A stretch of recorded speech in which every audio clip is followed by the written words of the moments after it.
Je t'aime. Je t'aime. Je veux être avec toi. You're the love of my life. All spoiler recap. Welcome back to the All Spoiler Recap. I'm Julia Cunningham. You know, we spoil a film beat by beat, whether it is a horror film with a low percentage on Rotten Tomatoes, maybe a movie that you've been deemed too scary. In fact, I've gotten a lot of emails already for Heretic starring Hugh Grant, and I think we will be conquering that one. I'm going to try and see it this week. But sometimes it's a rom-com. Then that brings me to my wonderful guest, Mr. Smith, also known as Stephen G. Smith. Welcome back to the podcast. Hi, Julia. Thank you so much. Nice to be with you today. It's nice to have you. If you didn't know, Mr. Smith, longtime listener and supporter of the podcast. He's been on multiple times. Episode 19, Fantasy Island. Episode 47, When a Stranger Calls. Episode 86, Just Like Heaven. And now for a beautiful Christmas moment. And I know, Mr. Smith, you're probably thinking, we're not even to Thanksgiving yet. We had a week.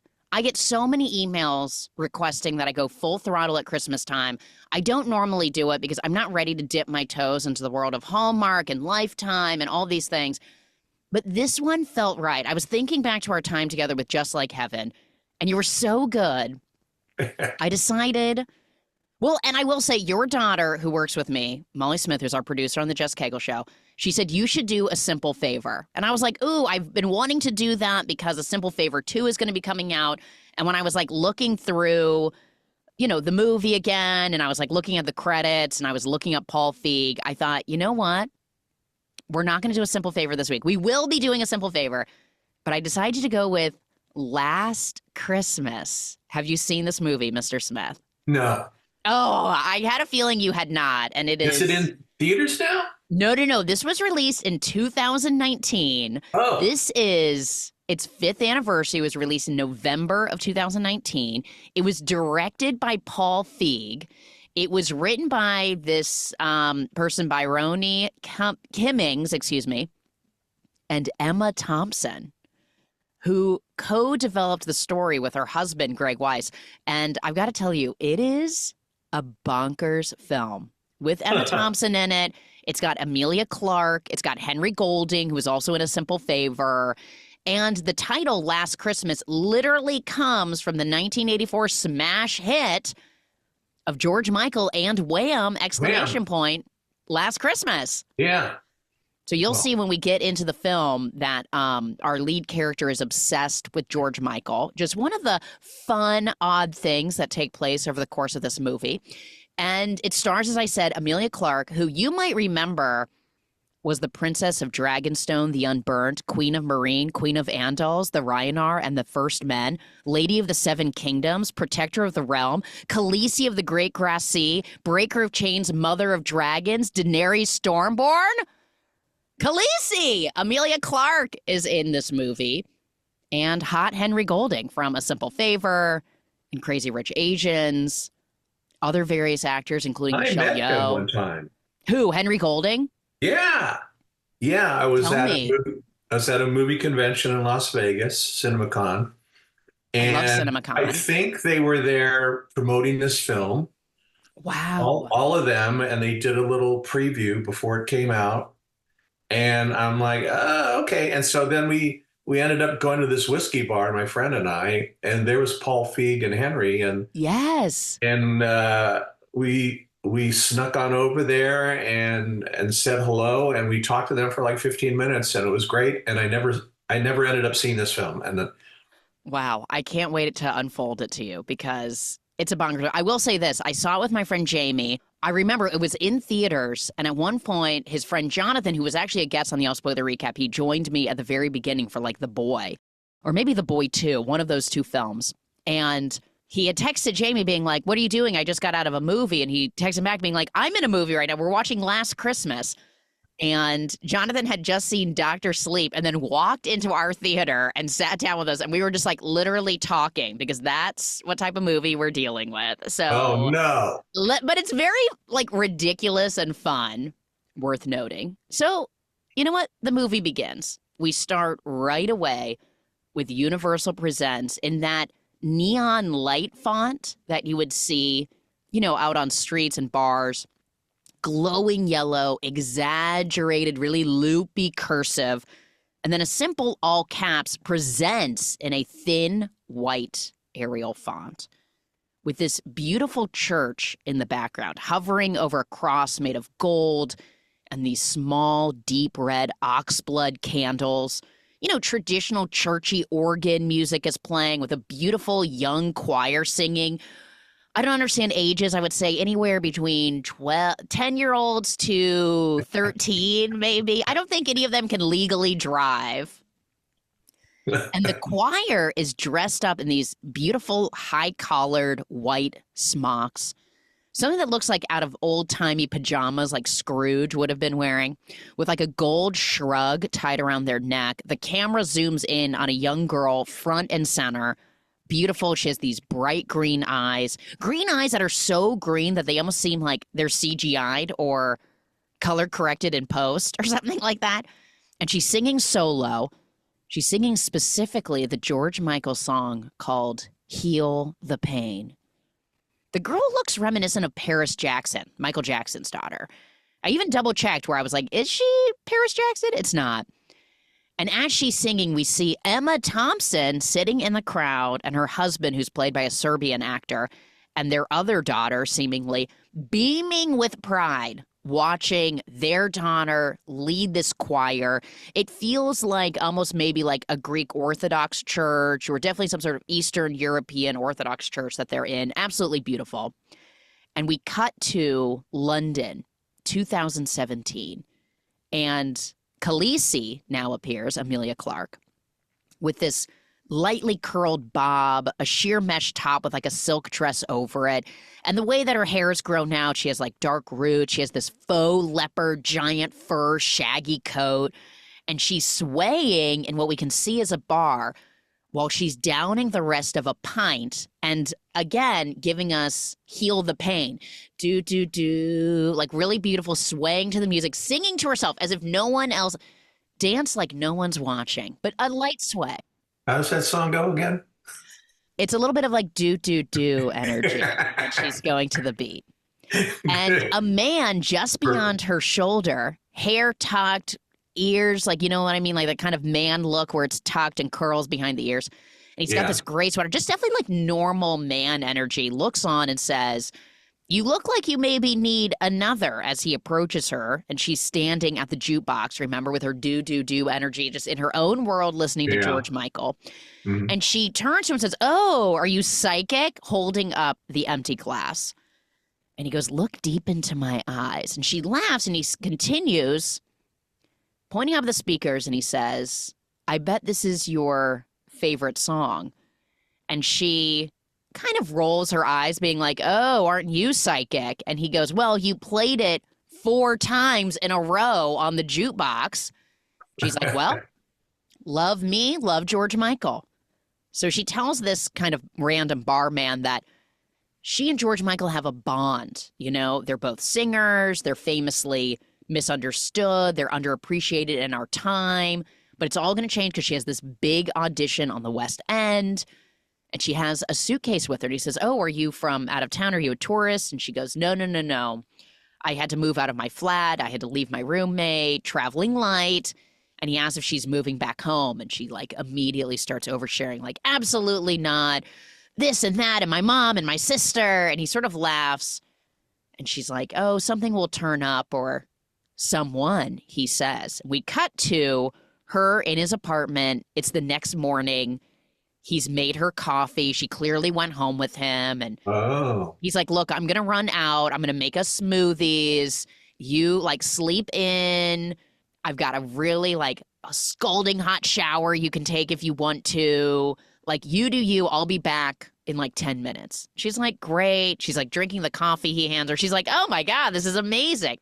She jumps into the shower, and all of a sudden we start hearing, "Babe, I'm home early. Where are you?"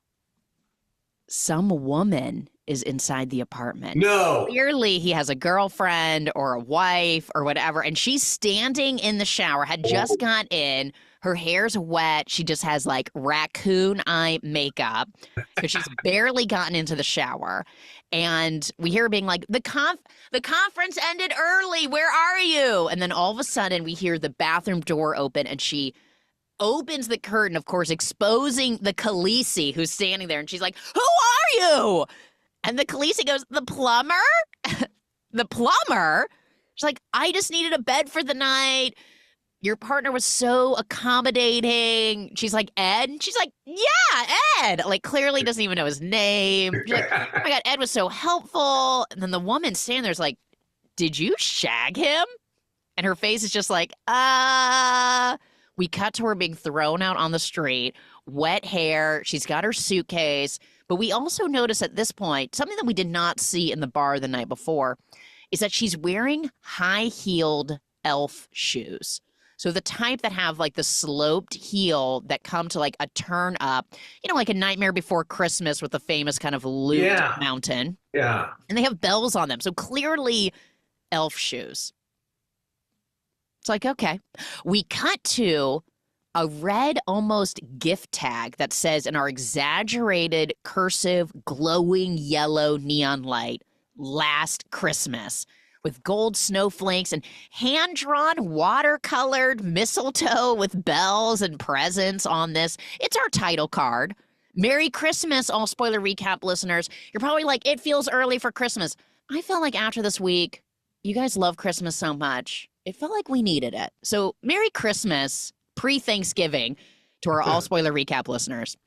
We cut back to Khaleesi now walking in her high-heeled elf shoes. Maybe custom made, who knows?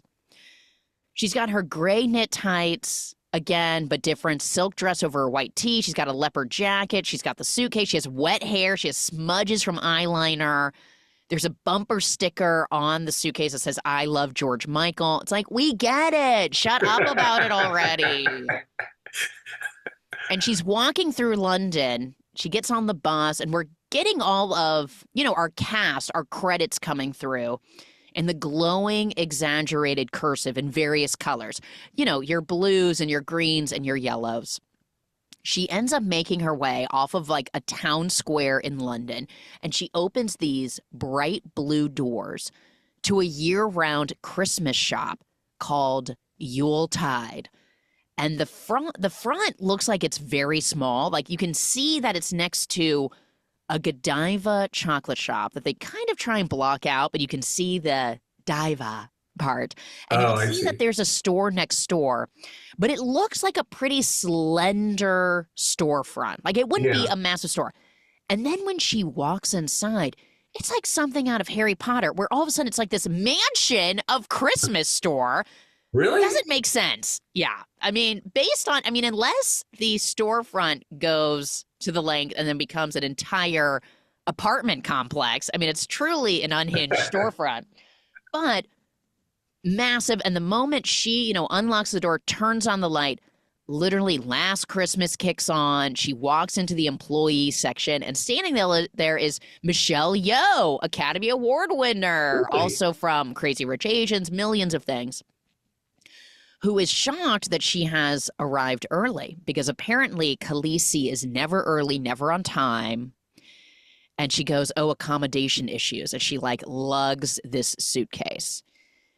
She goes, what did you do this time? Did you fry someone's fish again? And she was like, that was last week. And we cut to this moment of Khaleesi clearly staying with a friend, blow drying her hair in the middle of the living room, right next to this giant fish tank that has this oversized, exotic, striped puffer fish, which you can tell, I assume, cost $1.2 million. I don't know. I assume exotic fish, like children, I don't understand price tags of them, but it seems like it would be expensive. Maybe $1,000 for this type of fish. Something really clearly exotic and honestly probably too big for that small of a fish tank, even though the fish tank is rather large. And so she's blow drying her hair, and she just lays the blow dryer on the corner of the fish tank. It falls in, electrocuting, of course, the fish, killing it. We see it floating belly up. Oh, The lights are cut, and we see her that she like gets kicked out of the apartment for killing his beloved fish, which I don't know, maybe it was a good thing because I think it was way too big for that small fish tank. But also it didn't deserve to die. So, anyways, we learn in that moment that Michelle Yeoh goes by Santa Michelle Yeoh. And she requests that she's like, you need to start taking better care of yourself. Like, I'm worried about you. You're just getting into issue after issue. And I honestly don't have enough tinsel to cover your corpse. You need to take care of yourself. And we can tell that Khaleesi is just stumbling forward and just making every mistake that she can.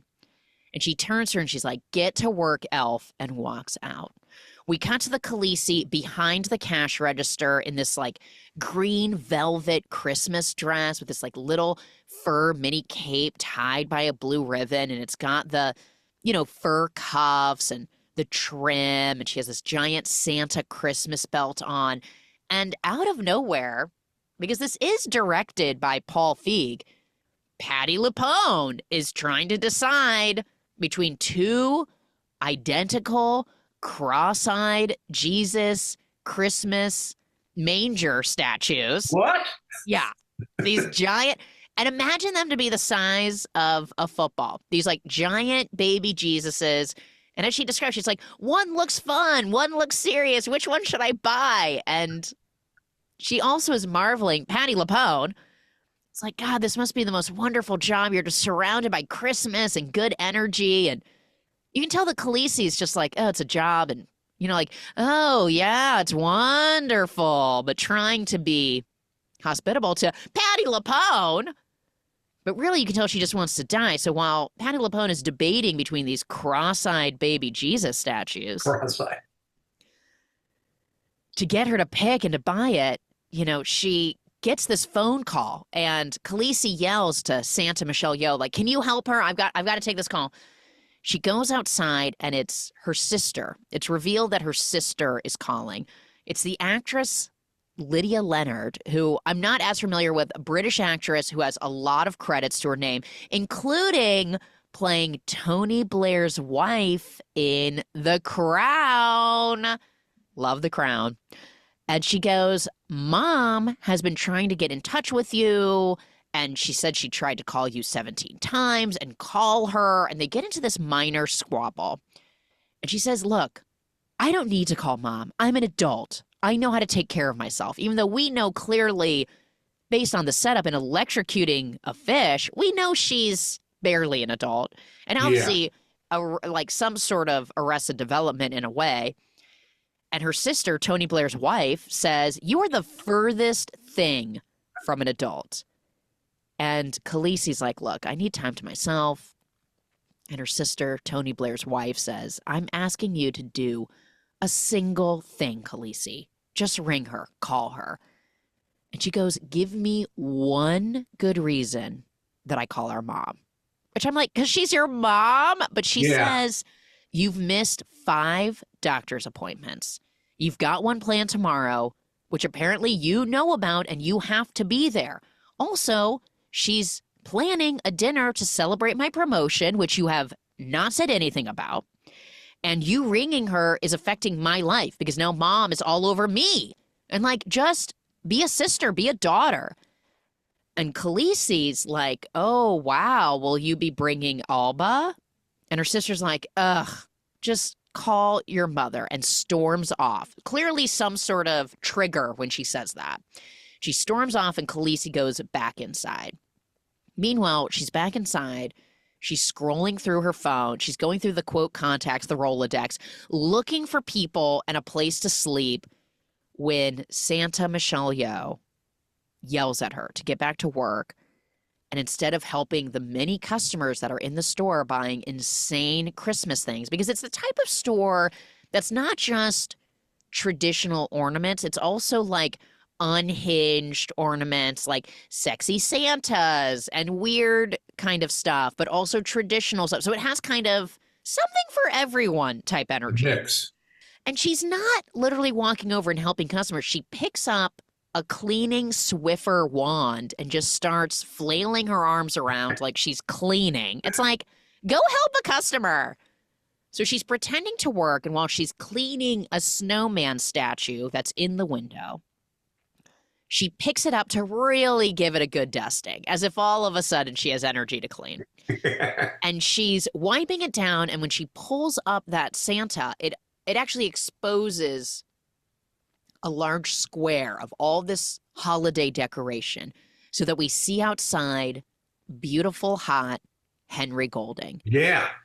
And he's staring directly into the sun. Classic hot dum-dum, just looking directly into the sun. He's looking around. He's beautiful shot. Just beautiful.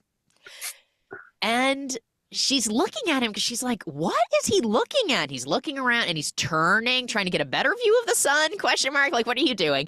So she steps outside with this kind of like, what energy? And then she goes up to him. She's like, what are you looking at? And on the ledge, he points, is a hawk sitting on the edge of this ledge. And he's like, look up there. You never see hawks in the city. They're never around here. And she's like, oh, wow. Yeah, that is. Yeah, I guess that's cool. And in that moment, the hawk poops on her. And it falls directly, not only onto her face, but basically directly into her eye. Ugh. She loses that eye. I'm kidding. She doesn't. But don't you think if, like, you get bird poop directly into your eye? I don't know. I think I would maybe go to the hospital. I feel like that is so full of, I don't know, salmonella and God knows what else. So she runs back inside and is like, my eye! So she's running inside, like cleaning bird poop out of her eye. Her phone is ringing and Santa Michelle Yeoh is yelling at her to like get back to work. So she starts working again and her mom just keeps calling her phone. It's like nonstop ringing, text messages coming through being like, please call me. She's ignoring it. Meanwhile, hot Henry Golding catches her off guard as she's checking her phone. She's working on her poop eye. And he's like, let's go for a walk. And she's like, what? I'm working. And also like, I don't know what this is. I don't know if you've seen me on some sort of dating app, but like, I am not interested and you are not my type. I'm like, oh, really? The hottest guy ever who walks in and wants to take you on a walk. He's, quote, not your type. So anyways, he's like, you know what? Honestly, you're not really my type either. I just thought it would be nice. And she's like, I'm so busy. I can't be doing that. Busy dusting. Yeah, dusting. She's like, he's trying to talk to her, being like, so what do you do here and stuff? And she's scatterbrained in a way that reminds me of like when a bartender is being questioned by cops on Law and Order. And it's like, can't you just stop for 1 minute and answer questions of police detectives that are trying to solve a murder? And you're so busy moving things around. It's that type of energy. She's like, her back is to him. She's yelling to him. And I'm like, you're literally doing nothing. And he kind of is like, okay, so no walk. And she's like, no walk. And he's like, I do like a challenge. He kind of has his hand up like, and she goes, it's a no. And he goes, why? She goes, because you're weird. This is weird. And no. And then she walks away from him. Like, ugh, gross. That night, a man walks into the store. And it's like a trance. He comes in out of nowhere, clearly a fan of Christmas stuff. And it's seemingly like genuine excitement first. Like, wow, look at this Christmas store. But he also had noticed Santa Michelle Yeoh through the window. And it is love at first sight. He's almost in a trance. She's like, also immediately like, this is the love of my life. She's like, can I help you? And he picks up this oversized glitter statue of Santa in a sleigh. And the Santa is holding a stone tablet, probably the first edition of the Iliad. Kidding. It's a stone tablet that says, Jesus is a buddy of mine, which like, what does that even mean?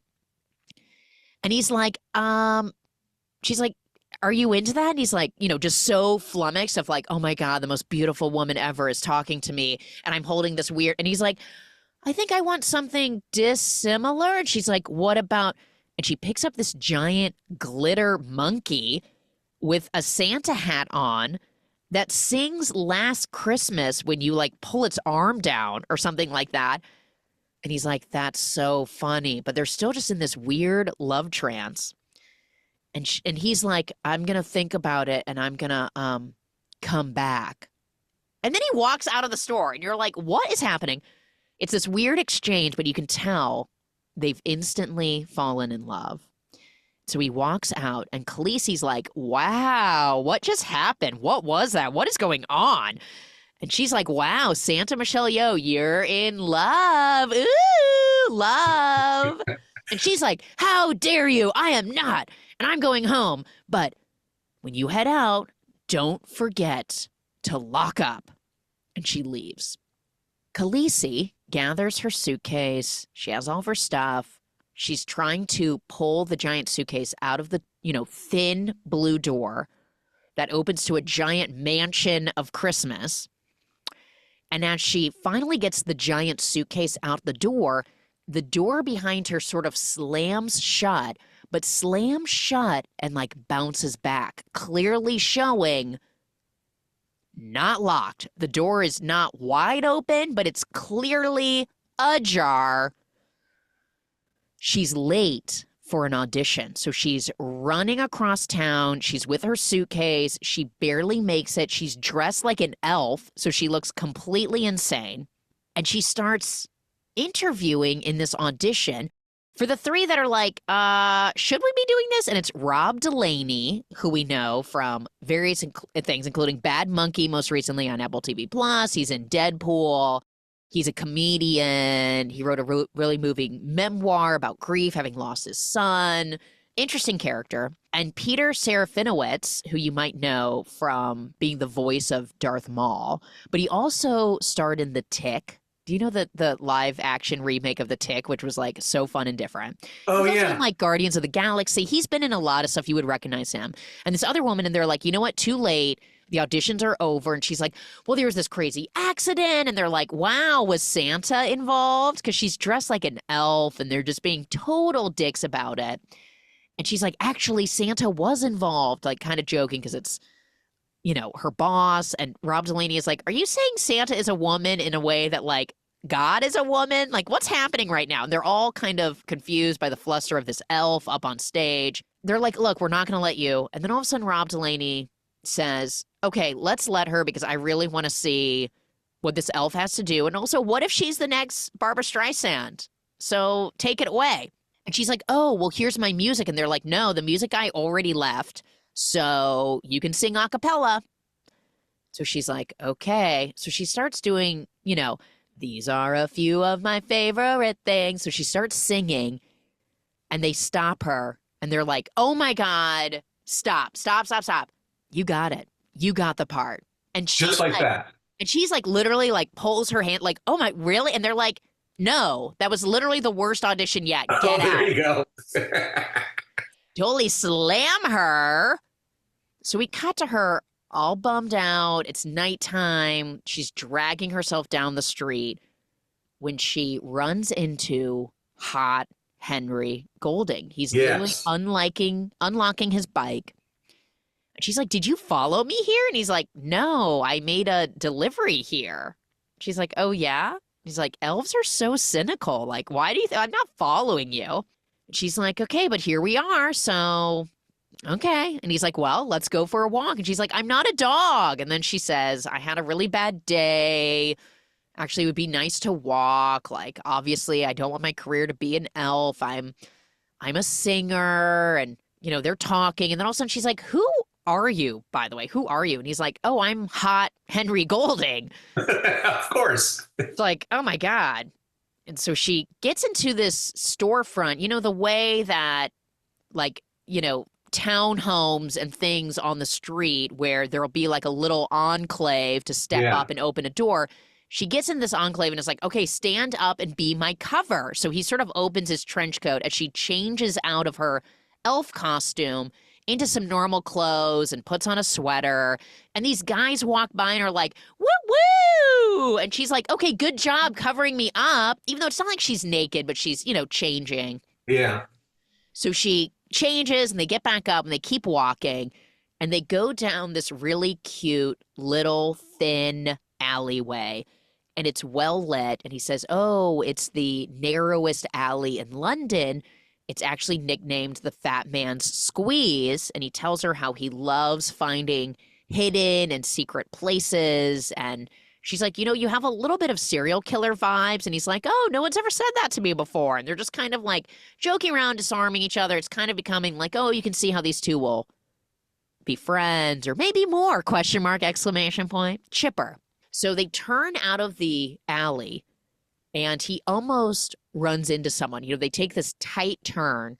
And instead of just being like, oh, whoa, whoa, he does this exaggerated like spin as if he's a football player / ballerina where he would be coming up against someone and he spins around and she's like, you are so ridiculous and extra. Like you can't just move out of the way of someone. You have to like turn it into a dance. You are too much. And he smiles and he's like, look up. And he points out how there are these two mice that are little statues built off of the wall and they're both like holding on to this gold ball. And he's like, I love like discovering things. And she's like, wow, I've never noticed that before. And they keep walking and they're having this conversation and they're, talking about everything. He's dancing constantly. It's just too whimsical. And she's literally like, you are so strange. And he's like, you need to look up more. You're missing all this fun, incredible stuff. And so she's like looking up and she immediately falls into a bunch of bags of garbage on the street. And she's like, this is so dumb. I can't believe you made me do that. And he's like, well, you're just new to it. You've got it. And he's like, look up there. And he points out this giant bronzed grasshopper, which is part of what probably originally was holding a sign up of probably some sort of old timey shop, which no longer is there, but they left the grasshopper. And she's like, wow, oh my God, I can't believe I've walked down this street a million times and I've never noticed that grasshopper. I'm like, okay, you literally have never looked at anything then before because it's not like this outrageously high. The grasshopper is the size of a small car. Like you missing that is on you, Khaleesi. It's like literally the size of a toddler or a 7-year-old. It's giant. So it's like, can't believe you missed it. How did you not notice? So they continue on their way and he's pointing things out and they get to this garden and it has lights and it has flags and it's really beautiful and it's really well lit and there's paintings on the brick walls. And he's like, this is my secret garden. And only, the people that have really looked for it find it. And I love it so much. And they're sitting there and they go to this specific bench, which is like his bench. And he points out all of the people in it and he says, sort of their stories and who they are. And she's like, oh my gosh, I want to go up and talk to everyone. He's like, no, we all kind of just enjoy ourselves and we all kind of know each other. But it's like everyone keeps their secrets to themselves. And now you're one of us. And she finds it very moving that he like brought her there. So they're back onto the London busy streets and she's waiting on the bus. And he asks her when her next audition is. And she goes, oh, actually, on Saturday, I have this audition for Frozen. And he's like, oh, wow, what's Frozen? Like, he's never heard of Frozen. He's too hot. He doesn't know anything. Yeah. And she goes, oh, well, it's about these two sisters who used to be super close. And then because one of them has a problem with ice, they're not close. And she's like, and by the way, the production is on ice. And he's like, oh, wow, that's so cool. You ice skate? And she's like, oh, actually, no, I don't know how to ice skate, but I'm going to wing it and it's going to be fine. And in that moment, the bus pulls up and he's laughing. And he's like, I really enjoyed our walk. Like, thank you for coming with me. She's like, ditto. And he goes, would you like to maybe repeat the experience? She's like, yeah, give me your number. And he's like, oh, I don't have a phone. She's like, what? I was just starting to think you're not weird. And then you tell me you don't have a phone? He's like, well, okay, I do have a phone, but it's like locked up in a cupboard. Nah, like, something's up. Something's up. She's like, why? And he goes, well, I got so tired of staring at it in my hand all day. I like being able to see the world. Like, if you need to get in touch with me, you'll be able to find me. He's like, you should try it. And in that moment, again, she gets this phone call, clearly from her mom. And she looks at it and she's like, and puts it away. And hot Henry Golding is like, look, ditch that phone. All of your stress will just melt away. Meanwhile, that entire exchange, the bus has been there waiting. And finally, the driver is like, get on or move out. Like, what are you doing? Let's go. So she finally boards the bus and says goodbye. And she sits in the very last seat so she can look out the window, and she sees hot Henry Golding standing on the street, and she blows him a kiss. And he pretends to like grab it and then like pretends to juggle. And then it's like, oh no, I lost it. And drops the blown kiss on the ground. And then he picks it up and he puts it in his like jacket chest pocket and he taps his heart. And she's like, ugh, eye roll, but also like, she ends up going to her friend's house who's pregnant, and pregnant in the way that she could give birth any minute. And her friend is like, of course you can sleep here. And she lets her go and sleep in the room where they've set up the nursery. But she's like, look, I only have like the nursery mattress for you. She like pulls it out of the crib. It's on the floor. And she's like, it's totally fine. Like not a big deal. Like, then she's like, I don't know how I'm going to bring guys home. Ha ha. Like kind of joking, but also where you're like, oh God, she's going to bring guys home. And as she's setting up, the friend's husband is clearly annoyed that Khaleesi is there because clearly, like, they're about to have a baby. They have a lot going on. They don't need this mess of a friend there. And she, like, immediately puts her, like, dirty boots up on the couch, and he's, like, annoyed by it. And she's not doing anything. And he's putting together this, like, elaborate mobile for the baby that, like, has all these parts to it and everything. And the pregnant friend is cooking dinner, and Khaleesi's just laid out on the couch, not helping, doing anything. And she's like, so what's been going on? How's your mom? How's your sister? What's going on with her job? What's going on with you? And have you done anything with your doctor follow-up appointments? Like, what's going on? And she's like, you know what? No, tell me about you. How has it been being pregnant? And so as she's telling her about her pregnancy, Khaleesi, parenthetical, selfish, is falling asleep and completely laid out on the couch. And when she wakes up, the husband and the wife are having dinner. She's like, oh, we saved you a plate. And she's like, ugh, can't we just order a pizza? It's like so rude. She's like, we can just have pizza and drink wine. And the friend is like, okay, you know he's celiac and I'm pregnant, so no, we're eating this. And if you want to join us. And she's like, you know what? I'm going to go out, but I won't be late. I promise I'll be super quiet when I come back. And so she walks out, leaving the pregnant friend looking at the husband being like, look, I know, but she's my oldest friend and she's been going through it. And I know. And her husband goes, she's the most selfish person in the world. And I'm not putting up with it. If she, one thing, and she's leaving, we're like, not now. Which fair. Yeah. So the next morning, she basically shoves a guy. She clearly brought a guy home to their house. She shoves him out the door. The husband is not happy about it, nor is the pregnant wife, because she's like, you just banged in my nursery. How dare you? And so she sits on the edge of the couch and she's like, how are you guys? I'm so sorry. I'm just like, I didn't mean, I'm trying to like whatever vibes.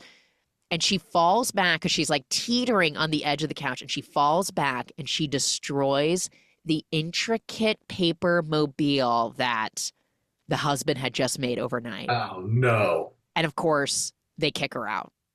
They kick her out immediately. We see them like walking her out as she's dragging her suitcase again, and she heads to work. And as she's walking up, all like, oh, God, I can't believe I just got kicked out of another place. We see all of these broken Christmas ornaments out on the street. What? And she looks up because remember, she didn't lock the door. She was in such a rush. Oh. She slammed the door, and we see cops, and there's a crowd by the Yuletide store. But the window of the door is smashed. But you're like, but she didn't lock the door. That's so weird. And so she goes inside, and the cops are talking to Santa Michelle Yeoh.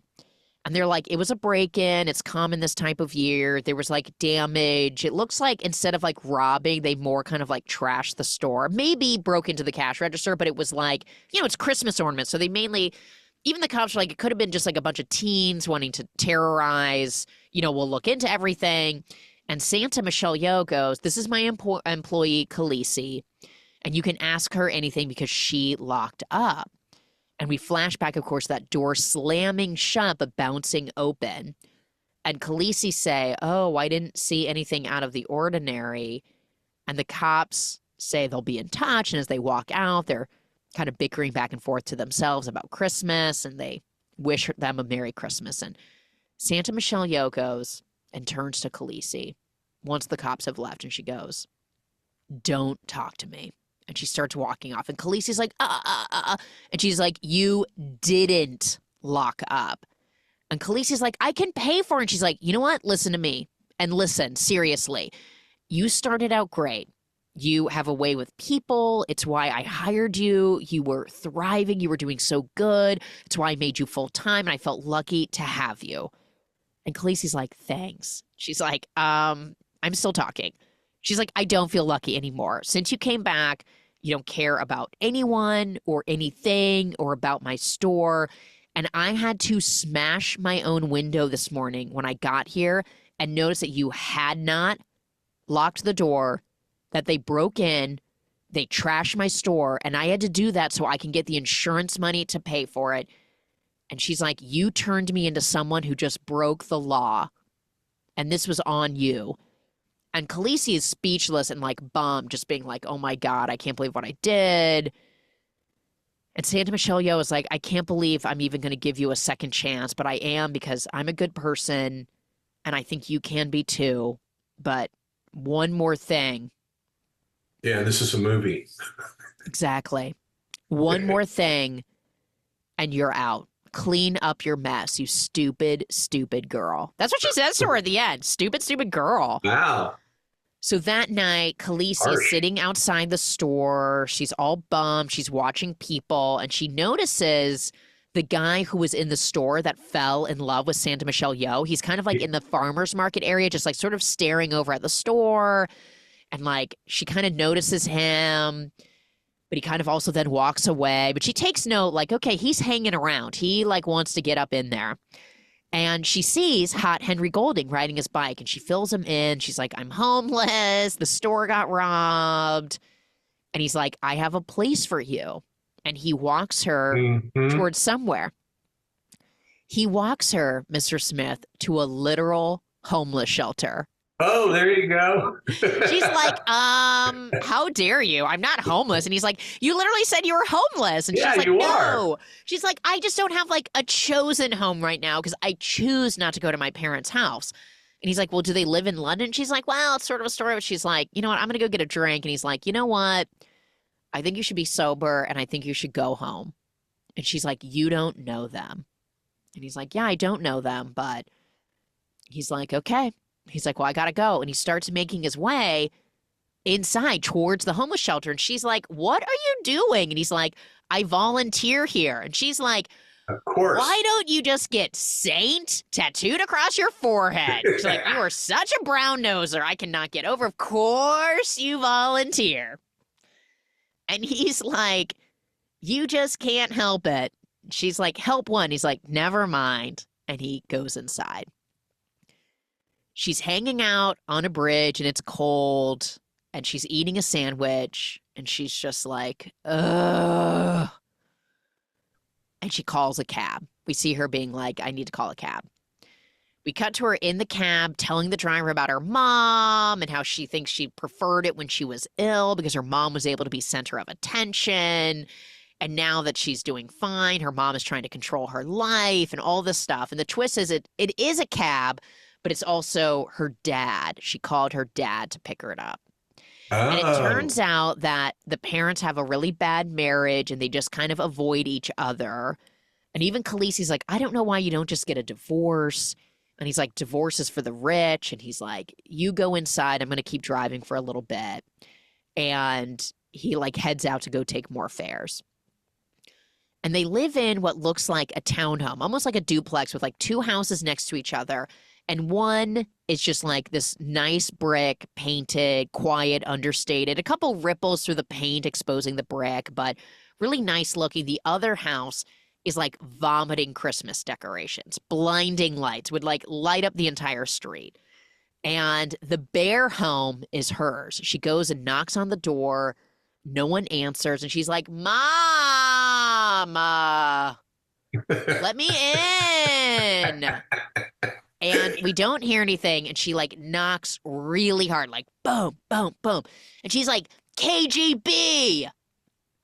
All of a sudden, Emma Thompson, playing a Yugoslavian woman, checks notes, Yugoslavian woman, with a wild accent that you only have to understand when you see it, opens the door after Khaleesi pretends to be the KGB and is like, don't joke about that. You don't understand what that's like. And then she's like, you look like a dead person. Get in here. And she pulls Khaleesi and they head inside. And she's like, why we not hear from you after calling? And she has sort of like a little bit of broken English / Serbian accent. And she's like, no call, no site formerly known as Twitter, no Snapchat shot. She's like, we think you're dead. My life is hell, Khaleesi, wondering if you're dead. And Khaleesi's like, Mom, She goes up to her childhood room and she turns out the light. She's like, Mom, I just want to go to sleep right now. And her mom rubs her head and starts singing a song from the Yugoslavian countryside. And Khaleesi's like, ugh, Mom, I'm not a baby type energy. The next day, they go to the said doctor's appointment. And the mom, Emma Thompson, and Khaleesi are disagreeing on everything. The doctor's like, are you eating healthy? And she's like, yes. And the mom is like, she's eating burgers and trash. She's like, are you sleeping? Yes. The mom's like, she's not sleeping at all. She's like, are you drinking? Nothing. She's like, she's drinking like a pirate. So the woman says, look, Khaleesi, you need to sleep. You need to take care of yourself. You need to eat better. You need to drink less. You need to stop being so angry. You need to stop being stressed out. You need to take care of yourself. This is serious. But also to her mom, you need to stop meddling and you need to stop putting pressure on her and you need to get out of your house. You need to enjoy your life and go and visit your friends. So they both kind of get a talking to from the doctor. Mm-hmm. And later at the Yuletide shop, Hot Henry Golding visits her. And the store is about to close. She's getting ready to clean up and close down the shop. She lets him come inside and she lets him help decorate some of the Christmas trees on, by the way, the upstairs part of the giant mansion Christmas shop. Question mark, exclamation point. And she tells him how her mom is singing folk songs to her and how her mom was a singer back in former Yugoslavia and they had to escape because of the war, and how her dad was a lawyer but now stays away from home because their parents have this kind of terrible marriage and they don't really get along, and now he's a cab driver and he couldn't afford to like retrain here in the US, and her mom is depressed and they both are, and Hot Henry Golding is just like interested and hot looking and engaged. She's like going on and on about all of her family issues, and you know, there's squabbles with the sister, and her sister feels like no one pays attention to her and everyone cares about Khaleesi, and you know, so they're going on. And she says, you know, I was sick at one point and I really think my mom loved the attention and it gave her like weirdly this sense of purpose because she was working with the staff and the doctors and the nurses and she loved it. And then when I got better, it just like hasn't been the same. And I think she just is having a hard time. And Henry Golding's like, it just sounds like she wants to be needed and she found like purpose in taking care of you and helping you. And even though you don't see it that way, and he tries to kind of like talk her through it, and they head out. And she's eating a burger and she's like, yeah, I know I should be eating quinoa, but like, it's fine because I want to be a famous singer that dies by 27, like Amy Winehouse and Kurt Cobain. And she's like, I'm 26. Because you know, that's like the lore of the legends who, Jimi Hendrix, you know, so she's like, I'm going to become super famous instantly and then I'm going to burn out. And he's like, no. And he takes her on this other adventure and they go through various paths and ladders and doors. He even does a light James Bond impression. Make Henry Golding James Bond. There you go. And they bust out onto what almost is seemingly a roof, but it's actually an ice skating rink. Of course. And it lights up romance, exclamation point. Mm-hmm. And are you ready for this, Mr. Smith? He teaches her how to ice skate. He guides her on the ice. They whip around. It's just like she's riding a dragon in Game of Thrones. She picks it up Same thing. very quickly. He watches her with genuine hot joy. And of course, Hot this joy. is all set to George Michael's Everything She Wants. Because again, it's like basically weirdly a jukebox musical, except not at all, of George Michael music, just constantly playing. And then, of course, security comes and is like, hey, get off of that ice rink. And they take off running, and they're literally running in their ice skates. They're like, ah!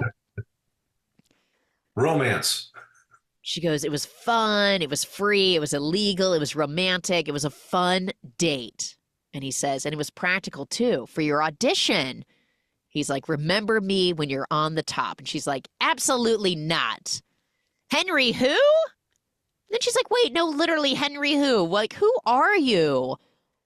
And Hot Henry Golding is like, I need to head to work. You know I work nights.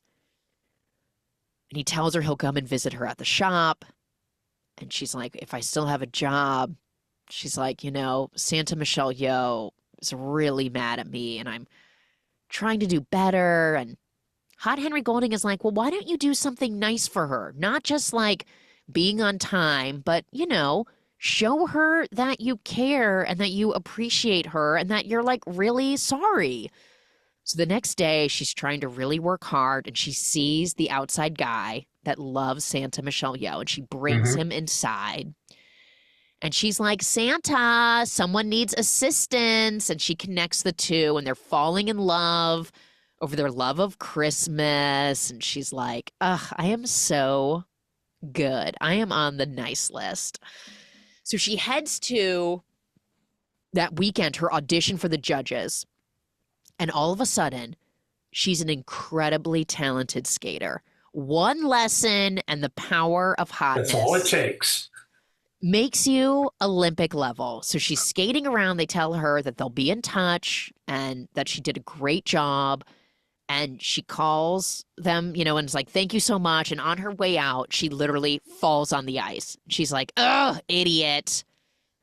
Back at the shop, she's waiting for Hot Henry Golding. And Santa Michelle Yeoh gets ready for her date, and they have this bonding moment where they're connecting and talking. And we can see that Khaleesi is also, as they say in Bachelor Nation, guys, she's had walls up, and she's letting those walls start to come down. And Good. she realizes that Michelle Yeoh really cares for her and that she's been neglecting that. And they have this really sweet bonding moment where Michelle Yeoh is basically like, you can do this. Get it together a little bit. So she walks out and the guy has been waiting for her. And she also says that Hot Henry Golding, she's like, he'll turn up for you. He'll turn up. So she walks outside. This is Khaleesi. And she notices a homeless person and is like, oh my God, duh, of course. I bet he's over at the homeless shelter. So she doesn't see him, but she goes inside. And it's, you know, like the soup kitchen sort of section. And she goes up to this guy and she's like, I'm sorry, do you know if Hot Henry Golding is here?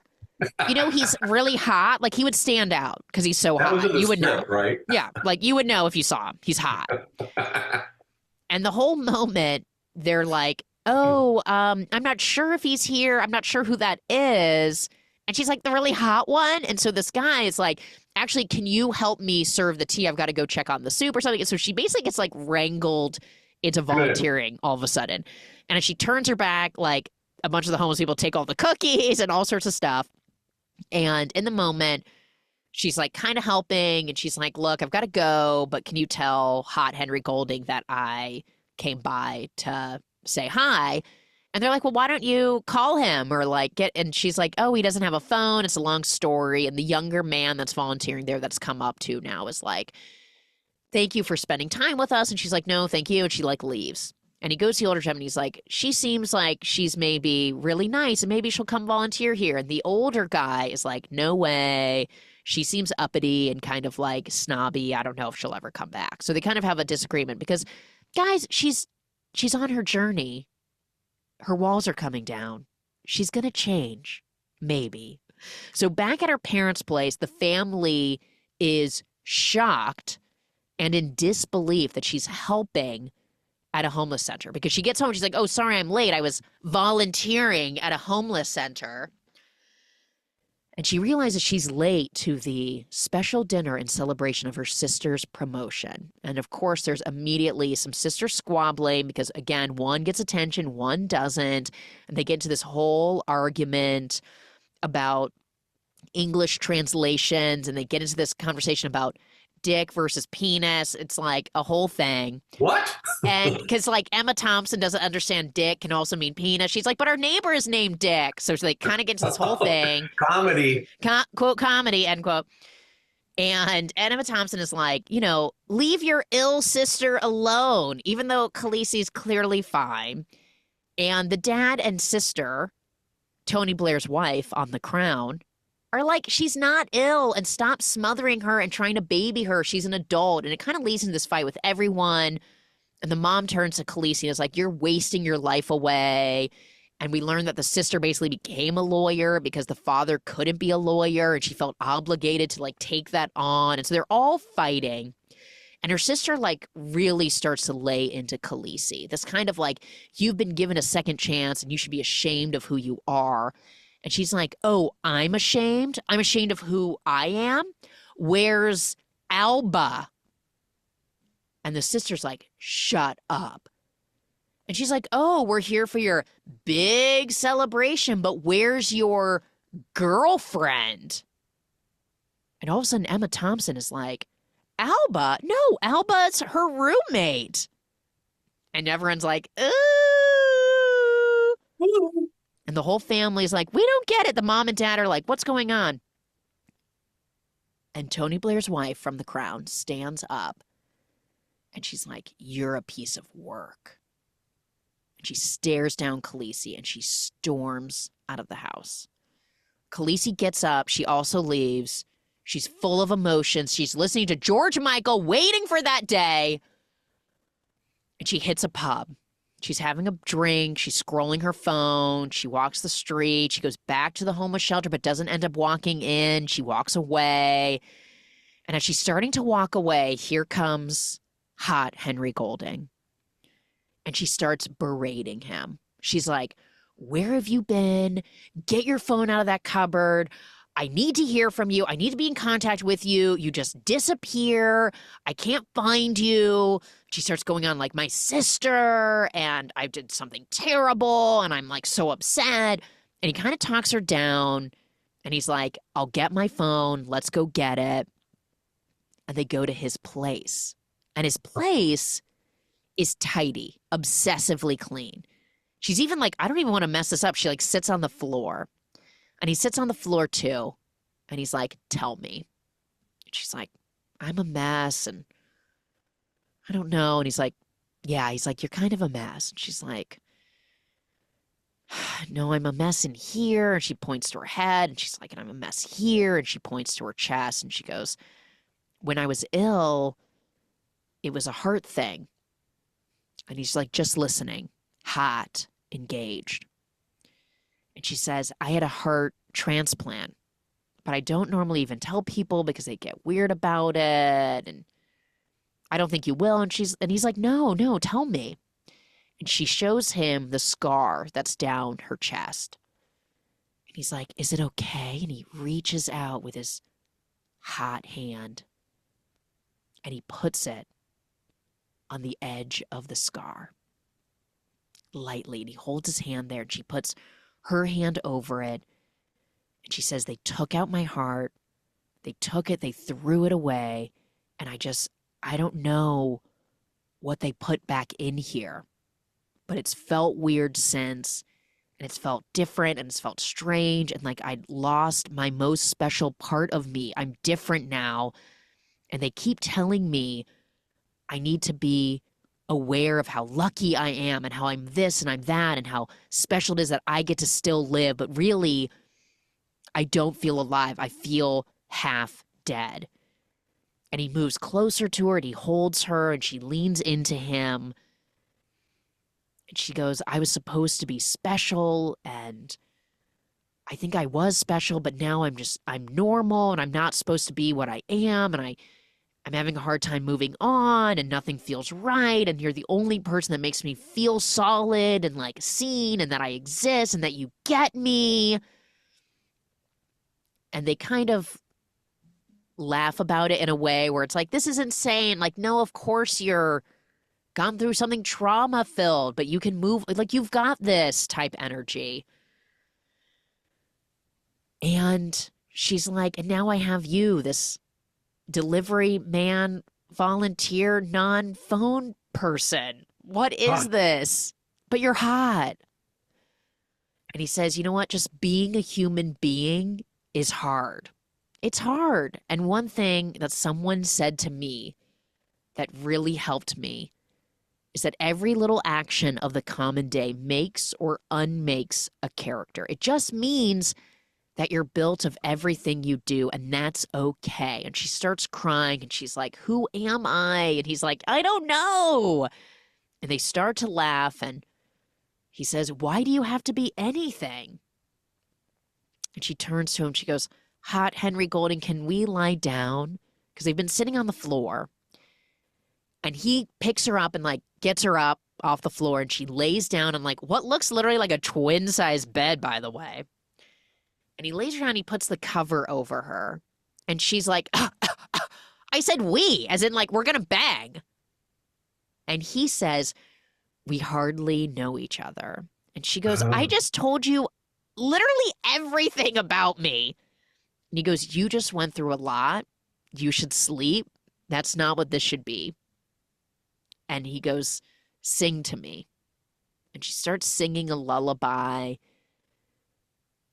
And they kiss. And she starts singing the Heal the Pain song from the beginning of the movie, which is a George Michael song. And he says to her, go to sleep. The next day, we see that obviously that non-bang emotional fantasy suite moment was a healing moment. And we see her in a new light.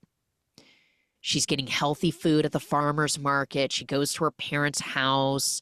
She hugs them. She goes to work early. She gets the scoop on the great date from Santa Michelle Yeoh, and she's ecstatic for them. She brings her a latte, and she's like, I'm just trying to work harder. You know, she gets in, and she's like being good at her job. And that night she goes to the homeless shelter, and outside she starts to busk with Christmas music. She draws up this little sign that says, all money will go to the homeless shelter. And the man that had called her uppity is like, So she sings and she gets like a single penny and is like, yes, first penny, let's do this. We're on our way. And she starts singing. She ends up at the end of the night bringing in £5.75. And she's like, nailed it. Nice. And the young volunteer is like, that's amazing. Every penny counts. And the older guy is like, okay. And she tells Santa Michelle Yeoh, she's like, I'm going to give auditioning a break.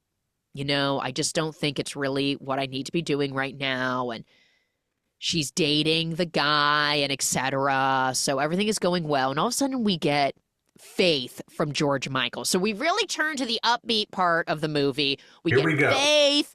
We start getting this montage of her still busking, and she's being a good person, and she's raising money. And this time she got 27 pounds. And then she pitches a talent show for the entire homeless center. So they start, you know, quote, volunteering as like the judge, her and the two volunteers. I should not volunteers, but like director, where she's going to direct this show. And they're going to have all of the people that are involved in the homeless center, if they want to do, they're all included, but whatever they want to do. So like someone's like, I play guitar, and someone like juggles. And so they're putting together this show to raise money. And the younger guy is walking with her, and he's like, I love that you've been doing this and you've been inspired. And she's telling him about how hot Henry Golding has disappeared. And he's like, you know, maybe he just doesn't know how to communicate his feelings for you. And she's like, I just wish I knew he was okay. I don't like that he disappears. She goes to the secret garden with her green juice, parenthetical, so healthy. And hot Henry Golding is sitting there on their bench.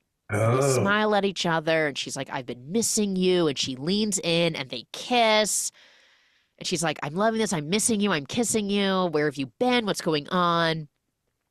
And he goes, Khaleesi, there's something I have to tell you. Uh-oh. He's like, here we go. The classic, there's something I have to tell you moment. Okay, let's try and guess. Are you gay? He's like, no. Are you married? No. You need space? And he goes, you can't depend on me. And she's like, I don't depend on you. He goes, but you've been having a hard time. And she's like, okay, so this is about commitment. Fine. Like, I look for you and you aren't there, and then I feel bad for myself, and I'm getting better and I'm doing well, and I'm not feeling bad about myself, and I'm not going to give my heart to someone who's going to break it. And she's like, I won't do it. I won't give you my heart. And she gets up and she leaves and doesn't look back. And Henry Golding watches as she walks away. He's hot. He's sad.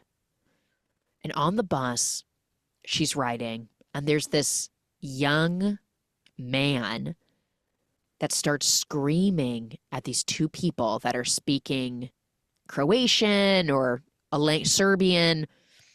And he's like, you're disgusting. Go back home. Speak English. We don't want you here. And Khaleesi goes up to them and sits down next to them. And she's like, you do deserve to be here. And she's speaking to them in her native tongue. And they're ecstatic to have someone like supporting them, but also making them feel welcome. And she's like, you know, they're like, you remind us of home. Thank you so much. And she's like, we welcome you here. You deserve to be here. You're going to thrive here. Mr. Smith, a rebirth.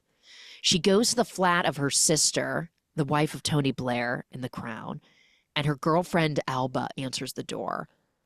And she's like, she won't see you. And she's like, look, I'm so sorry. I'm forever sorry. I can't believe I'm meeting you for the first time. And I wish we could have spent time together. And, you know, my sister loves you so much. It's clear.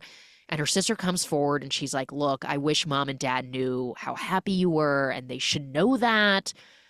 And her sister's just kind of standing there. And it's sort of like, look, a sorry isn't enough. And she turns to walk away, but her sister's like, you know, we weren't so lucky, you and I. Mom is definitely a piece of work and we're all damaged, but thank you for stopping by. Mr. Smith, a rebirth. She then advances, or she goes to the bar and she like rejects the advances of this man who like tries to hit on her. And she starts working on art for the talent show at the homeless center. She hugs Santa Michelle Yeoh. She's like trying to get her mind off of hot Henry Golding. Mr. Smith, a rebirth. Say it, sister. Really, she's just cycling through life. And she goes home and she talks to her mom. And she's like, Mom, they're not going to send you back. You live here. This is your home. You don't need to live in fear. And Emma Thompson is like, look, I know how it starts. They point a finger. They say these people, they're the reason your life is bad. And people, they believe it. And it's unfair. And then she goes, I blame the Poles. And Khaleesi's like, Mom, no. And she rolls around. She's like, I'll get you a cup of tea. And then we see her spending time with her mom. They go to the farmer's market. They're spending time together. They're bonding. She leaves her sister a bottle of wine with her childhood necklace on it. She gives the old roommate a new fish. She gives the pregnant woman this giant baby gift. A rebirth. She returns to hot Henry Golding's apartment because she just is like, I've got to just have closure or something. And inside is a real estate agent. And she's so confused. She's like, what's going on? Like, where's hot Henry Golding? Yeah, like she's like so confused. And he's like, oh, well, the apartment is for sale. It's not for rent. Because she's like, oh, he must be renting out the apartment. And he's like, I know it's compact. Let me show you around. But there's a lot of really good storage. And he opens the cupboard. And of course, inside is the phone. And she starts laughing. And she's like, oh my gosh, I'll give it to hot Henry Golding. And he's like, who's that? And she's like, hot Henry Golding? He lives here. I'm assuming he's selling it. And the real estate agent is like, no, the apartment's been empty for months. And she's like, what is going on? Well, she's like, was he squatting? And he's like, oh, a squatter? He's like, you know what? Sometimes this happens with probate stuff. And she's like, probate? And he goes like, yeah, you know, when someone dies. And she's like, who died? And he's like, the previous owner. And he's like flipping through he's like, Henry Golding. He was like a young guy. He was coming home from a Christmas party. He was killed in a hit and run, like he was hit by a truck. And we see this flash of Henry Golding watching this bus and then getting basically T-boned by a truck. And in that moment, as her face is in utter shock, learning that Henry Golding is dead, we start getting this back and forth of after that hit and run, that T-bone, heart transplant, baby. His heart is in her body. Of course. Twist. That's see what the I transplant thought. taking place. Her passing out. She comes to, but we get the whole montage of like him being rushed in. He's dead. Her being rushed in with her mom. The surgeries, moving the heart. So she gets up all like, whoa, woozy, knowing that it's a dead person. And she walks outside. We start flashing to all of their moments. Changing in the doorway. Remember those guys being like, woo! Yeah. Because no one was actually there blocking her. Ghost! Eating the sandwich out night, talking. Ghost! Sitting on the park bench. Ghost! Talking to herself a lot. Skating on the rink. Actually alone. Ghost! She walks to the park bench, and here comes hot ghost Henry Golding. Oh. And he kneels down in front of her, and he takes her hand, and she's like, why can I feel you? And he says, because I'm a part of you. Yes. Take care of my heart. Oh my gosh. And she goes, no promises, but kind of What? in like no promises, like joking way. Yeah. And he says, it was always going to be yours one way or another. Oh, romance. I know. What if she had banged that ghost? And he gets up and walks away. Bang that ghost. Oh, Ghost bang. And she Oh. cries in the garden. She gets up and the park bench says, it's like, how did you never know this? It literally says, hot Henry Golding, 1986 to 2016. Oh. Look up. It's his memorial bench. Oh my goodness. So days go on. We get this note 2 weeks later.